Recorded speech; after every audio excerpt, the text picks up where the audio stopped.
How did Mr. Donald J. Trump, the President of the United States of America, get to change world history? What we have just witnessed Saturday night, when the Commander-in-Chief, Mr. Donald J. Trump, called upon our armed services to go on a most daring mission to leave Missouri and fly all the ways to the Middle East, undetected, with a goal in mind to obliterate the nuclear capability of the Iranian current government. And as we heard from the president himself, after the airplanes left, after the B-2s left Iranian airspace, were on their way home, they were airborne for 30 hours straight. Congratulations and blessings to all the brave soldiers, pilots, and support team to have pulled off a historical event. But how is it that Mr. Donald J. Trump became the chosen one, the one who got to do this? Many presidents that preceded him spoke about it. They hinted about it. Many innuendos that this has to happen. Iran can never have a nuclear bomb. And we have so many sound bits from all of his predecessors, from Carter all the ways through Clinton and through Obama and the Bushes. They all said the same rhetoric. Iran cannot have a nuclear bomb. Yet no one did anything about it. What is it about Donald J. Trump that he is now going to go down in history as the one who changed the world? Now, those of us who know the history of Mr. Donald J. Trump know what kind of savvy businessman he was. We know how hard he worked to build an empire. In addition, running his TV show and everything else that he has been through. Yet, what got him into the presidency? Why did he pursue becoming the president? Well, many may not know the genesis, the birth, the conception, the moment that Mr. Donald J. Trump decided to become president. And here the world can be blessed because Mr. Donald J. Trump had what it took to pull this off. So where did it all begin? Well, looking back at Mr. Donald J. Trump, at his journey in life, there are those that love him, there are those that don't. There are those that love his sense of humor, his character, his wit. There are those that don't, and that's okay. But one thing we learned, and this is based on an article in the New York Times, back in April 2011, this is where it all began, where Mr. Donald J. Trump was invited to the Correspondent's dinner. And there was during the time of President Barack Hussein Obama. And Obama took the microphone. As traditionally by these correspondence dinners, that it's supposed to be a sense of humor, some levity. At times even it's okay to roast someone. So President Obama decided he was going to roast Mr. Donald J. Trump at this dinner. And he began digging into Mr. Donald J. Trump. He began ridiculing his business matters. And he began talking about his show, The Apprentice. And he just began insulting, embarrassing Mr. Donald J. Trump in front of all the bigwigs of Washington that were there.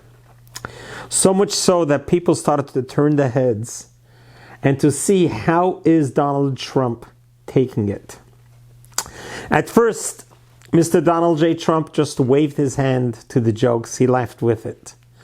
But as Obama kept on zinging, kept on jabbing with more insults, literally embarrassing him in public, shaming him in public, you could see the look on Donald J. Trump. He was not a happy man. And one zinger after the next, trying to tear Mr. Donald J. Trump down. At some point, he had enough. It was at that moment that he decided, this is the way they are ridiculing me. And everyone around there is laughing their heads off. They're enjoying with glee the way Obama is tearing down Donald J. Trump. It was at that moment that he decided, I will teach you all. I will show you all who's going to laugh next. It was at that moment, instead of curling away into a corner and surrendering, Mr. Donald J. Trump said, no, this is going to embolden me. I'm not going to let these insults destroy me. I'm not going to let these jabs and these embarrassing moments define me, but rather it's going to refine me. At that moment, he decided, I'm going to run for the presidency. No one could have ever imagined that Donald J. Trump, with his history, would even have a chance in becoming a president.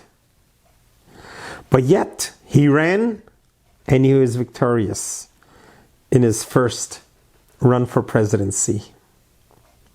It was during this presidency that I personally had a chance to meet him in person. It was shortly after the mass shooting at my synagogue, the synagogue that my wife and I built at Chabad of Poway. It was on April 27, 2019, when a young terrorist, a 19-year-old white supremacist American boy, bursted into our synagogue, into the lobby with the AR-15, shot and killed Lori Kay right in front of me as I was talking to her.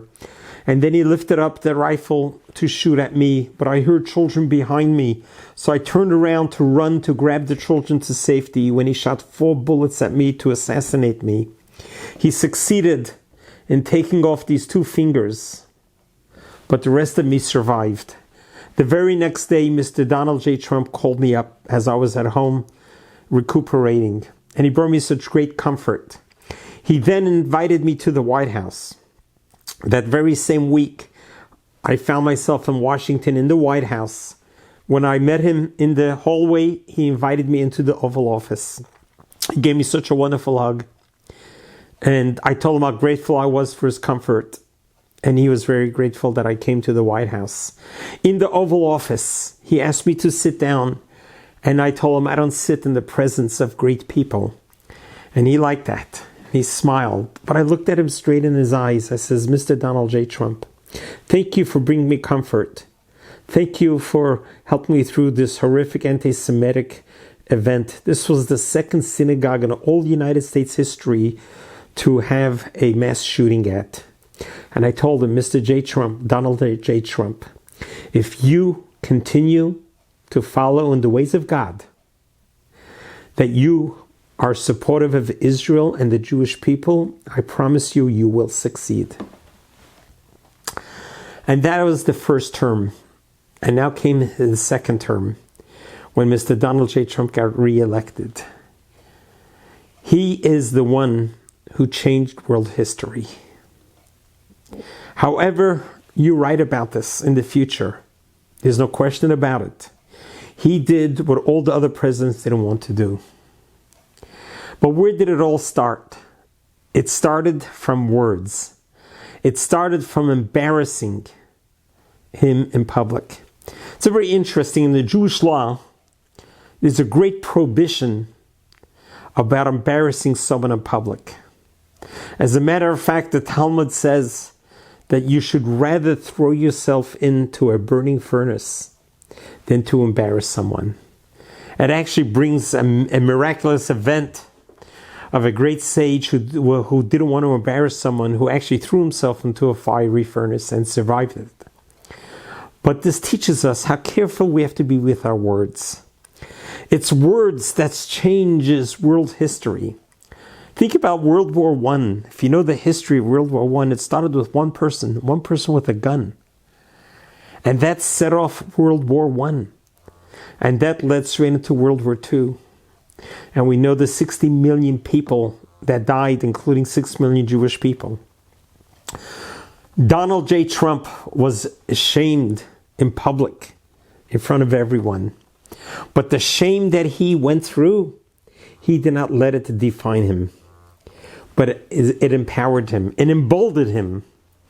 So we need to learn perhaps a takeaway from this, to understand how we are prohibited to embarrass anyone in public. The power of words can be so devastating that we need to be so careful with the words that we say. In this case, we have to thank President Obama for embarrassing Donald Trump. Because if he wouldn't have done that at the Correspondent's dinner, could be Donald Trump would have never ran for presidency. And we wouldn't have had the Iranian nuclear facilities bombed to oblivion. There is a sequence in life. There is with divine providence. Everything happens for a purpose. Everything happens for a reason. There's no question about it. What Obama set in motion by this terrible embarrassing of a fellow person in front of everybody is a hideous crime that should never happen. As a matter of fact, in our Talmud it says that anyone who embarrasses someone in public has no afterlife. That's how terrible of a sin it is, embarrassing someone in public. So our takeaway is never embarrass anyone in public. It is a terrible sin. But with Donald J. Trump, that sin that was for Obama was a blessing for Donald J. Trump. And that's why we salute our president today. We bless him.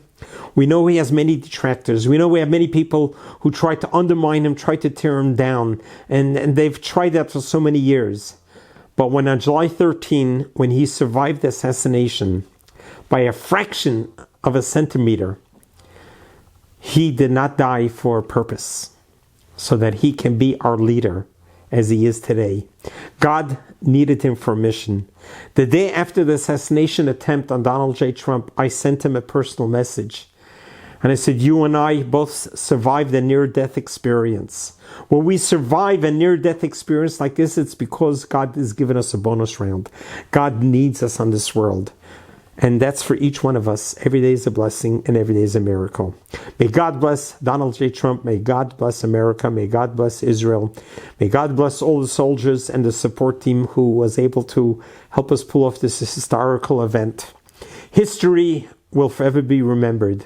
And sometimes peace comes with strength. Strength first and then peace. This is the tagline with Bibi Netanyahu and Donald J. Trump. Let's go with strength and let's defeat our enemies. And let's once and for all bring peace to Israel and peace to the world. Amen. God bless you. God loves you.